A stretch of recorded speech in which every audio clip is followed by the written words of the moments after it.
باسکردن لە بڵاوبوونەوەی کتێبە نوێیەکان کە خزمەت بە کتێبخانەی کوردی بکات. یەکێک لەو کتێبانە کتێبی سینەما و فەلسەفەیە، کتێبێکی گرنگە و بەڕێز نەوزاد جەمال ئەم بابەتی نووسیوە. بابەتەکە لە سەر بابەتی سینەما و فەلسەفەی سینەما یاخۆ سینەما و بەستنەوەی بە فەلسەفەوە.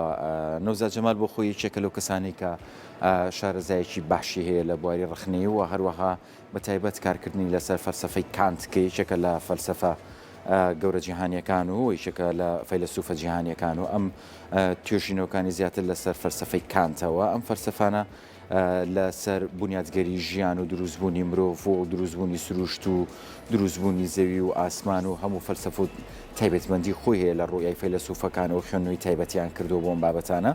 ئەم فەلسەفانە هاتوونەتە نێو بواری ژیانی ڕۆژانی خەڵکەوە و خەڵک سوود لەو بیرۆکە فەیلسوفیانە وەرەگرێت تا بتوانێت وەڵامانەوەیکی هەبێت بۆ ئەو پرسیارە نادیارانی کە لە ژیانی ڕۆژانی خۆیان هەیەی.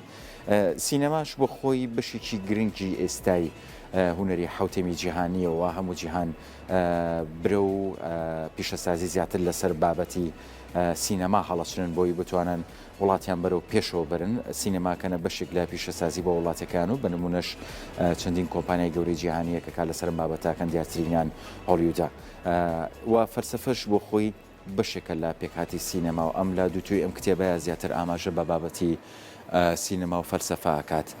سەرەتایەکە لە فەلسەفەی سینەما کتێبەکە باسکردنێکی زیاتر لەسەر ئەم بابەتە دڵنیام بۆ ئەوانەی لە بابەتی سینەما و چ جایوانشی لە بواری سینەما شاکار نەکەن خۆی خوێندنەوەی کتێبەکە پێدانی زانیاری و پێدانی فەلسەفەی سینەمایە بۆ کەسانی کە خوێنەری کتێبەکە ئابن.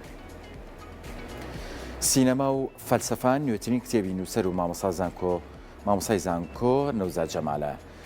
کتێبێک توێژینەوەیەکە سەرەتایەکە سەبارەت بە فەلسەفەی فیلم و لە دووتۆی 1992 لا پەڕەداناوەندی ڕۆشنبیری ڕاند چاپ و بڵای کردوێتەوە. نووسەر لە پێشێکی کتێبەکەی تا سەبارەت بە ناوڕۆکی کتێبەکە ئەوە دەخاتە ڕووکە سینەما و فەلسەفە بابەتێکی فراوان و تا ڕادێکی شنوێە بە تایبەت لە کتێبخانەی کوردیدا. بۆیە ئەم کتێبە باس لە هونەری فیلم لە سۆنگەی ئێستاتیکاوەکات واتە فیلم وەگلقێکی فەلسەفەی هونەر و ئێستاتیکا و شرۆڤاکات. لە کۆتاییشدا دەڵێت ڕەنگە کتێبەکە بەتەنها بۆ خوێندکاری بەشی سینەما نەنووسرابێت، ئەوەندەی بۆ ئەوانەشی کە سەرکاریان لەگەڵ فەلسەفەدایە و دەیانەوێت فەلسەفەیان لە جیهانی فیلم و پیشەی سینەما سازی تێبگەن.